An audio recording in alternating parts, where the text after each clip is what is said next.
안녕하시죠? 이번 영상도 매우 유용한 주제를 다루고 있으니 편안한 마음으로 집중하시기 바랍니다. 제 영상에 붙는 광고가 시청자 입장에선 귀찮을 것 같아서 못 붙이도록 설정했더니 알림 설정을 하지 않은 분께는 노출도 안 되는 결과가 나오더군요. 대기업의 치사한 상업주의. 약자가 참아야죠, 뭐. 긴 영상인지라 바로 들어가겠습니다. 제16장 상처와 미움 없는 건강한 인간관계의 비결. 정서적으로 성숙한 사람이 되어 타인과의 의견 차이를 받아들여라. 타인은 내 말에 반대할 자격이 당연히 있다. 마찬가지로 나도 타인의 말에 반대할 자유가 있다. 화내지 않고도 반대할 수 있다. 이 책에서 가르치는 중요한 포인트는 잠재의식은 녹음기와 같아 생각을 충실하게 재현한다는 사실이다. 이는 조화롭고 균형 잡힌 인간관계를 맺고 유지하는데 다음의 황금률이 그토록 중요한 이유이기도 하다. 무엇이든지 남에게 대접을 받고자 하는 대로 너희도 남을 대접하여라. 마태복음 7장 12절. 마태복음이 전하는 이 교훈에는 표면적 뜻을 넘어 숨은 뜻도 담겨 있다. 숨은 뜻은 현재의식과 잠재의식 간의 연결에 대한 의미를 담고 있다. 사람들이 나에 대해 생각해줬으면 하는 대로 사람들을 생각하라. 사람들이 나에 대해 가졌으면 하는 느낌 그대로 사람들에게 가져라.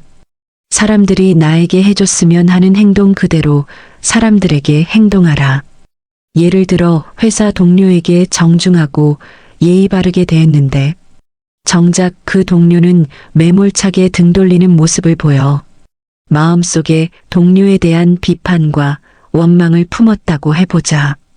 이런 부정적인 생각은 독약을 마시는 것처럼 매우 파괴적으로 작용한다.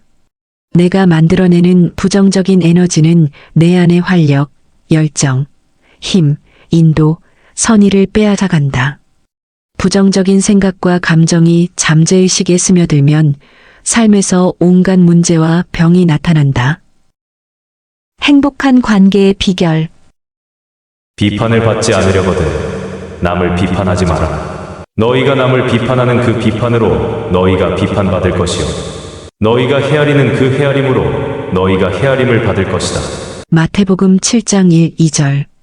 타인과 조화로운 관계를 이루는 비결은 위의 성경 구절을 곰곰이 생각하며 그 안에 담긴 진리를 실천하는 것이다. 비판은 마음속에서 생각한 뒤 평가 또는 결론을 내리는 일이다. 타인에 대한 생각은 나만의 생각일 뿐이다. 생각하는 사람이 바로 나 자신이기 때문이다. 생각은 창조적이다. 따라서 타인을 향한 내 생각과 느낌은 실제로 그 사람을 대할 때 내가 느끼는 경험을 만들어낸다. 타인에 대한 의견은 자신에 대한 의견이기도 하다. 내 마음이 그 의견을 만들어내는 도구이기 때문이다. 마태복음에서 전하는 너희가 남을 비판하는 그 비판으로 너희가 비판받을 것이요라는 말씀도 같은 의미를 전한다. 타인에게 표준과 기준을 적용하는 것은 자신의 잠재의식에도 같은 표준과 기준을 들이대는 것과 같아 결국 자신까지도 그 표준과 기준의 적용 대상이 된다. 이 법칙을 알고 잠재의식이 작동하는 방식을 이해하고 나면 늘 신중하게 생각하고 느끼며 타인에게 행동하게 된다. 이렇게 하면 자신에 대해서도 올바르게 행동하고 느끼며 생각할 수 있다. 너희가 헤아리는 그 헤아림으로 너희가 헤아림을 받을 것이다라는 말씀은 타인을 선하게 대하면 선행이 자신에게 돌아올 것이며 타인을 악하게 대하면 마음의 법칙에 따라 악행을 되돌려 받는다는 뜻이다. 다른 사람을 속여 사기치는 사람은 사실 자신을 속여 사기치고 있는 것과 같다. 이 사람이 느끼는 죄책감과 상실감은 언젠가 어떤 방식으로든 반드시 그에게 손해를 가져다 준다. 잠재의식이 이 사람의 정신활동을 기록해 마음속에 가졌던 의도와 동기에 따라 반응하기 때문이다. 인격이 없는 잠재의식은 불변의 성질을 지녀 사람을 가리지 않으며 어떤 종류의 종교나 제도도 고려하지 않는다. 잠재의식은 동정심도 앙심도 품지 않는다. 타인을 향한 생각, 느낌, 행동은 결국 자신에게 그대로 돌아온다. 화내지 않고도 반대할 수 있다. 나 자신을 관찰하는 일부터 시작하라. 사람, 조건, 상황에 대해 어떻게 반응하는지 관찰하라. 관찰한 내용을 공책에 적은 후에 연구하라. 그날 있었던 일이나 사건, 소식에 어떻게 반응했던가. 모든 사람이 틀렸는데 나만 맞았다 해도 달라지는 것은 전혀 없다. 신문을 읽고 불안해진다면 그것은 내 탓이다. 내 안에 불안정한 감정이 평화와 조화를 앗아갔기 때문이다. 한 여성이 자기 남편을 도와달라며 내게 편지를 보낸 적이 있다. 남편은 신문에서 특정 칼럼니스트들이 쓴 글을 읽을 때마다 화를 냈다. 억눌린 분노를 이런 식으로 터뜨리는 행동이 남편의 고혈압 증상에 악영향을 미친다고 여성은 설명했다. 의사는 남편에게 감정을 치료하며 스트레스를 줄이는 방법을 찾아야 한다고 권했다. 나는 여성의 남편을 만나 마음이 기능하는 방식을 설명했다. 그는 신문 기사 때문에 화를 내는 게 정서적으로 미숙한 행동이라는 점은 알고 있었지만 그 분노하는 행동이 자신의 몸과 마음에 문제를 일으킨다는 사실은 알지 못했다. 그는 칼럼니스트에게는 다른 사람의 견해와 반대되는 의견을 표명할 표현의 자유가 있다는 사실을 받아들여야 함을 깨닫기 시작했다. 그에게도 칼럼니스트가 기고한 글에 동의하지 않을 경우 신문사에 항해 편지를 보낼 자유가 있었기 때문이다. 그는 성질 부리지 않으면서 반대할 수도 있다는 것을 배웠다. 자신에게 영향을 미치는 것은 타인의 말이나 행동이 아니라 그 말이나 행동에 대한 자신의 반응이라는 단순한 진리에 눈떴다. 진리를 깨달은 남성은 치유됐다.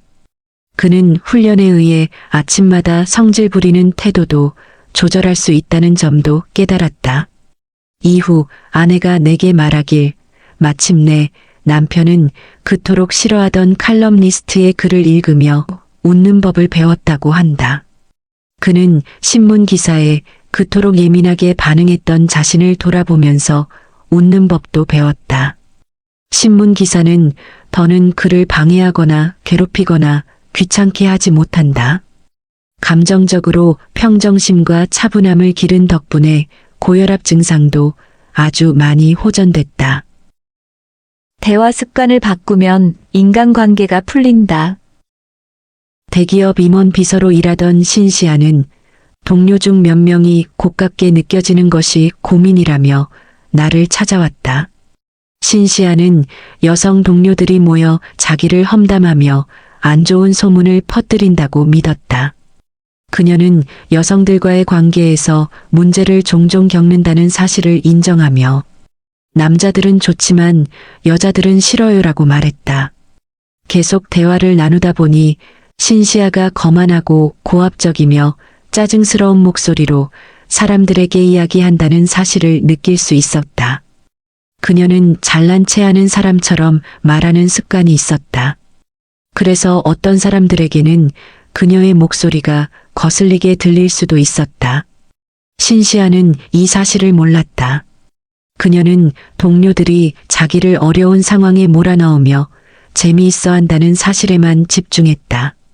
사무실이나 일터의 모든 사람이 짜증나게 군다면 내면에서 나오는 잠재의식 패턴이나 정신적 투사가 그러한 짜증과 혼돈을 불러일으키는 것이 아닐까?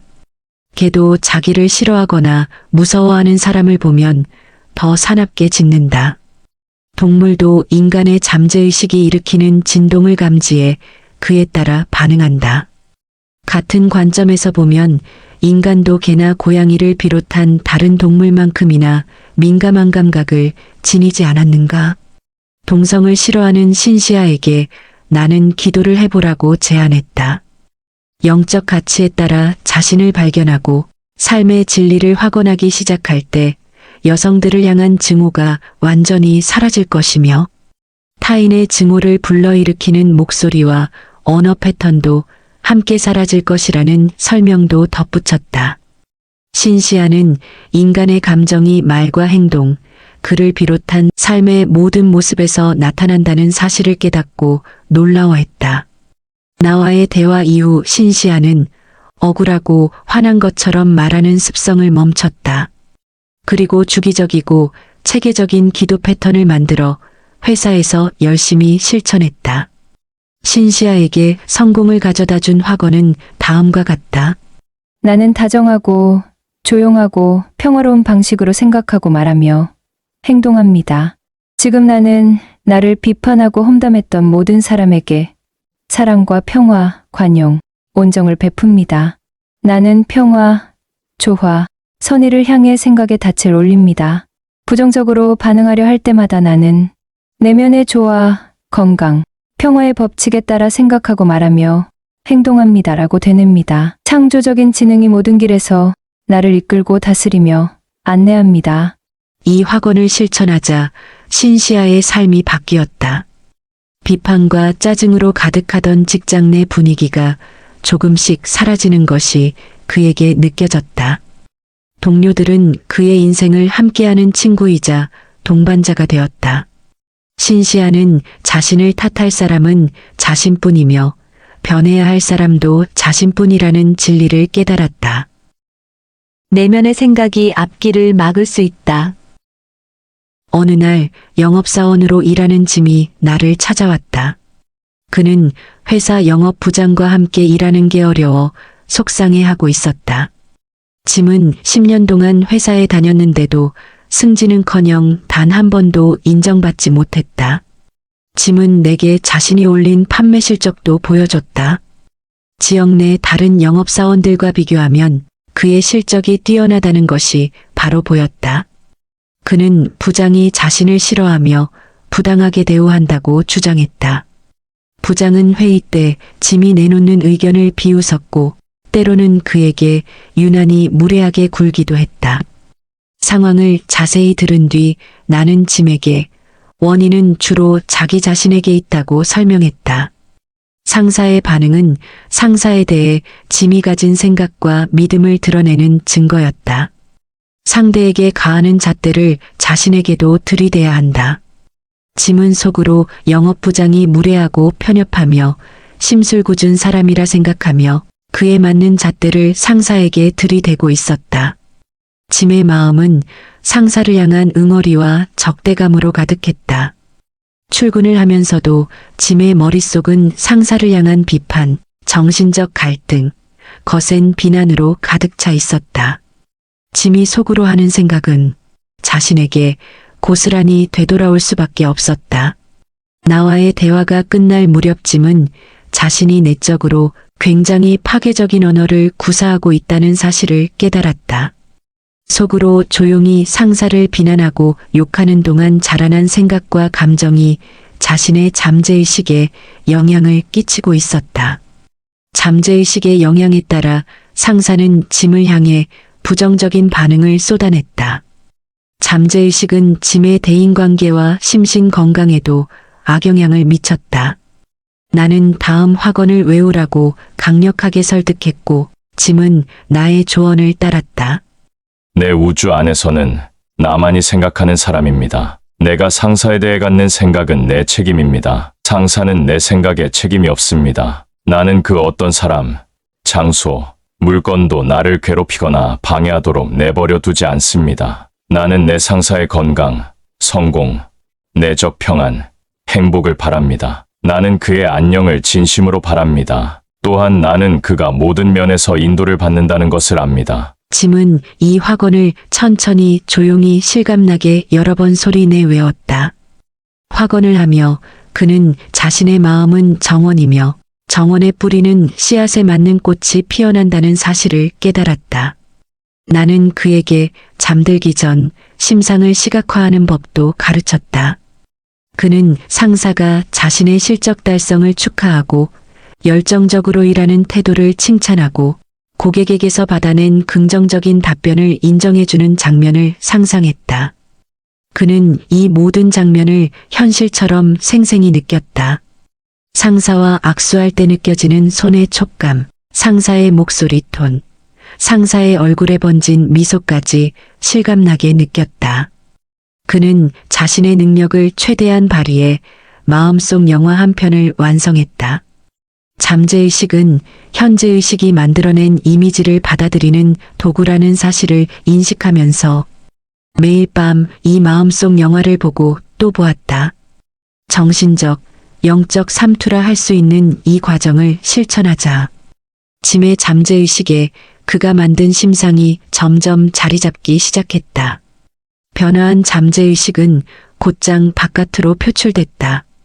짐의 상사인 영업부장은 그를 샌프란시스코로 불러 그의 실적을 축하하며 다른 영업부 부장 자리를 맡겼다. 승진의 막중한 책임을 맡게 되자 짐의 연봉도 크게 인상됐다. 짐이 상사를 향한 생각과 판단을 바꾸자 그의 잠재의식이 변했고 상사도 변화에 따라 반응했다. 정서적으로 성숙해져라. 타인의 말은 내가 허락하지 않는 한 나를 짜증나게 하거나 방해할 수 없다. 타인이 나를 속상하게 만드는 유일한 방법은 내 생각을 통해서다. 화가 나는 것은 마음속에서 생각, 감정, 반응, 행동이라는 4단계를 거치기 때문이다. 화를 내는 사람은 먼저 방금 들은 말을 생각하기 시작한다. 이어서 화를 내기로 한 뒤 분노라는 감정을 만들어낸다. 그 감정에 반응해 행동하기로 결정한 다음에는 자신을 화나게 만든 사람을 뒤에서 욕하거나 같은 말을 되돌려준다. 정서적으로 성숙하다는 것은 타인을 비판하고 타인에게 원한을 품으며 부정적인 반응을 보이는 자연스럽지만 유치한 그 감정대로 행동하지 않는다는 것이다. 비판을 듣거나 하찮은 취급을 당하는 것을 좋아할 사람은 아무도 없다. 하지만 비판과 과소평가의 대상이 되었을 때 어떤 반응을 보일지는 자신이 직접 선택할 수 있다. 정서적으로 성숙한 사람은 부정적인 방식으로 맞대응하지 않는다. 상대방과 똑같은 방식으로 답하는 것은 비판하는 사람과 똑같은 수준으로 내려가 타인에게 부정적인 기운을 뿜는 사람이 된다는 뜻이기 때문이다. 삶에서 내가 이루고자 하는 목표에 걸맞는 모습을 스스로 찾아라. 그 어떤 사람, 장소, 물건도 평화롭고 평온하게 빛나는 나의 내면을 완성하는 일을 방해하지 못하게 하라. 사랑을 베풀수록 돌려받는다. 정신분석학의 창시자이자 역사적인 심리학자로 손꼽히는 지그문트 프로이트는 사랑받지 못하는 인격은 병들어 죽는다고 말했다. 사랑은 이해, 선의, 타인의 신성을 향한 존중을 포함한다. 더 많은 사랑을 베풀수록 더 많은 사랑을 돌려받는다. 누군가의 자아에 상처를 입혀 그 사람의 가치를 떨어뜨렸다면 그 사람에게서는 선의를 기대할 수 없다. 모든 사람은 사랑과 인정을 받고 싶어 한다는 사실을 인식하라. 모든 사람은 자신이 이 세상에서 가장 중요한 존재임을 느낄 필요가 있다. 모든 사람이 자신의 진정한 가치에 관심을 두고 있다는 것을 깨달아라. 나와 마찬가지로 다른 모든 사람도 삶을 살아가며 자존감을 느낀다. 이 사실을 항상 의식한다면 타인과 좋은 관계를 형성하게 되고 그로부터 사랑과 선의를 되돌려받을 것이다. 사람들에게 사랑과 선의를 전하라. 늘 배우가 되기를 꿈꿨던 메리는 대학에서 연극을 전공했고 이후 지방의 이름난 극단에 운 좋게 들어갔다.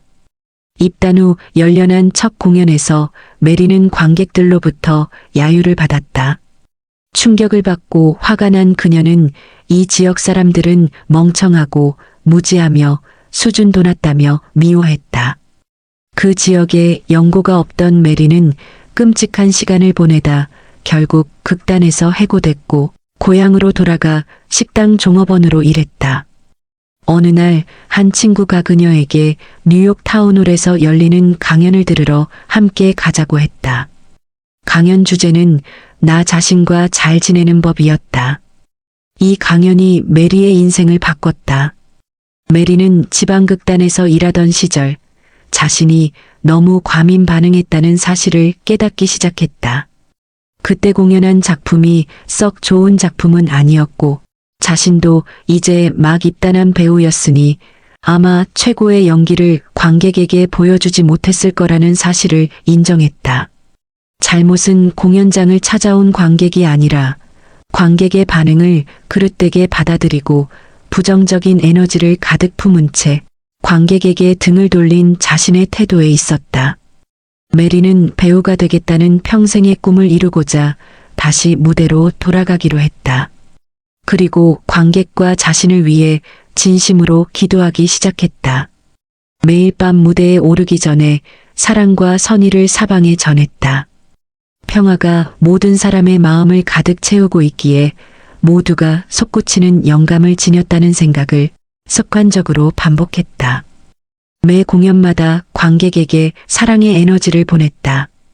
지금 메리는 극장의 중심 배우로 활약하고 있다.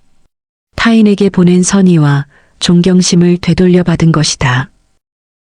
까다로운 사람을 다루는 방법.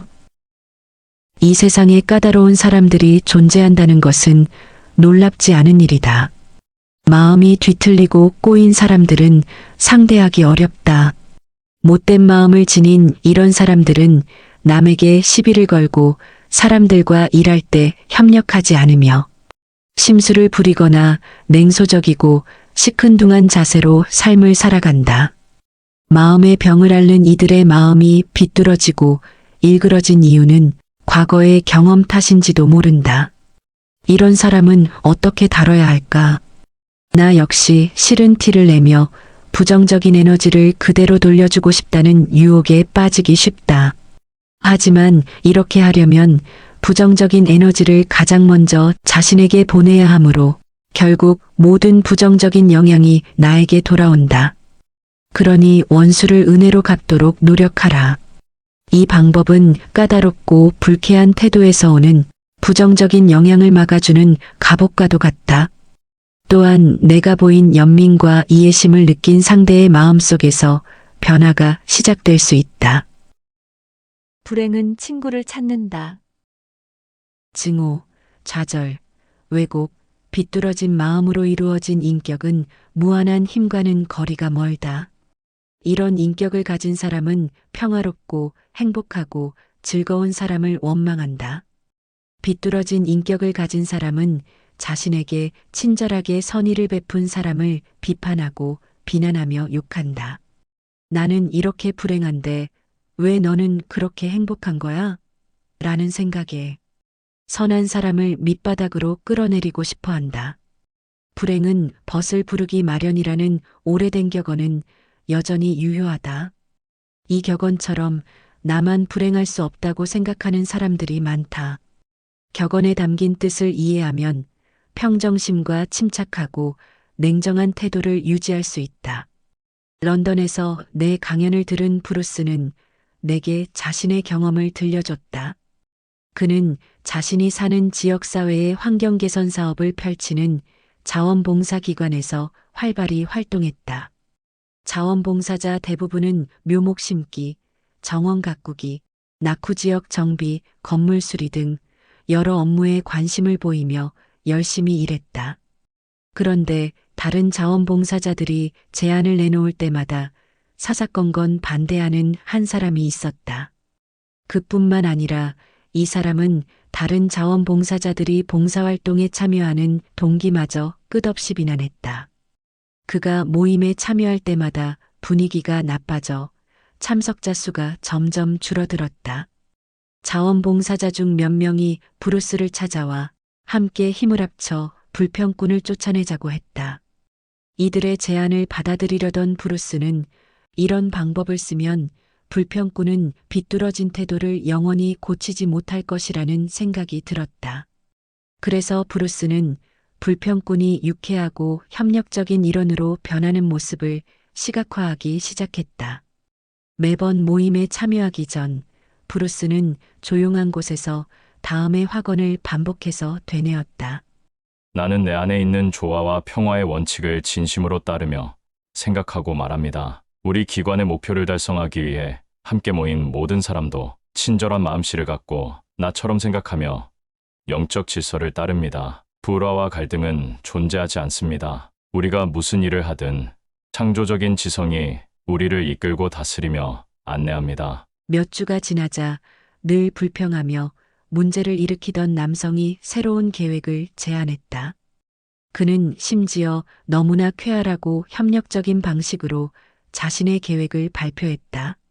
남성을 쫓아내고 싶어 하던 사람들까지 그의 제안에 동의했고 결국 기관의 모든 사람이 만장일치로 그의 의견에 찬성했다. 공감하는 연습을 하라. 얼마 전 앨리스라는 젊은 여성이 나를 찾아와 같은 사무실에서 일하는 또래 여성 동료를 오래전부터 싫어했다고 털어놓았다. 앨리스가 동료를 싫어하는 이유는 동료가 자기보다 더 예쁘고 행복한 데다가 더 잘 나가기 때문이었다. 자신이 오랫동안 좋아하던 회사 대표가 동료와 결혼하자 앨리스는 동료를 더욱 미워하게 되었다. 동료가 결혼식을 올린 뒤 어느 날 앨리스는 동료가 전 남편과 낳은 딸을 데리고 사무실에 들어오는 모습을 봤다. 그는 동료에게 아이가 있었다는 사실도 심지어 한 번 결혼했었다는 사실도 몰랐다. 동료의 딸은 선천적 장애가 있어 다리에 보조대를 차고 있었다. 딸의 말소리가 들렸다. 엄마, 새아빠도 여기서 일해요? 전 여기가 좋아요. 제가 사랑하는 사람들이 여기 다 있잖아요. 그 순간 갑자기 그 애에게 마음이 쓰이더라고요. 아이가 얼마나 행복한지 느껴졌어요. 제가 상상도 못할 많은 어려움을 겪은 동료가 행복해하는 모습도 머릿속에 그려졌지요. 그 순간 동료를 향한 사랑이 솟아났어요. 동료의 사무실로 들어가 행복을 기원하는 말을 전했어요. 진심으로요. 앨리스는 심리학자들이 공감이라고 부르는 것을 경험한 것이다. 공감은 타인의 감정을 이해하는 연민보다 더 깊은 감정으로 타인의 정신 상태와 태도에 자신의 모습을 투사하는 것을 뜻한다. 앨리스는 자신의 기분과 감정을 동료의 기분과 감정에 투사해 동료의 경험을 바탕으로 생각하기 시작했다. 동료의 처지에서 느끼고 생각한 것이다. 앨리스는 자신의 마음을 어린이의 마음에도 투사해 동료의 딸이 된 것처럼 느끼고 생각했다.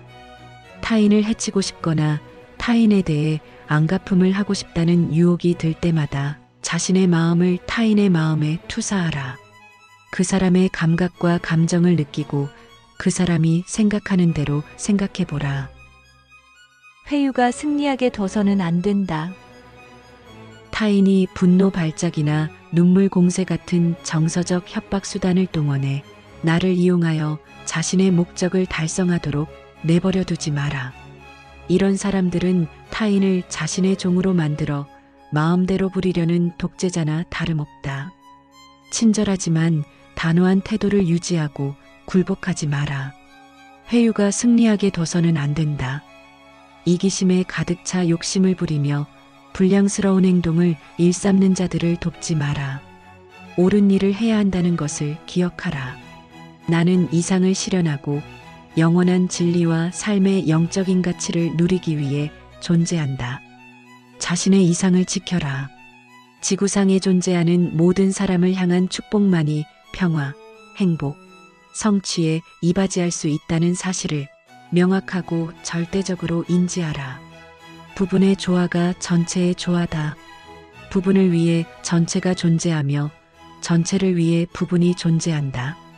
내가 타인에게 돌려줘야 할 것은 사랑뿐이며 사랑은 건강, 행복, 내적 평화의 법칙을 구현한다.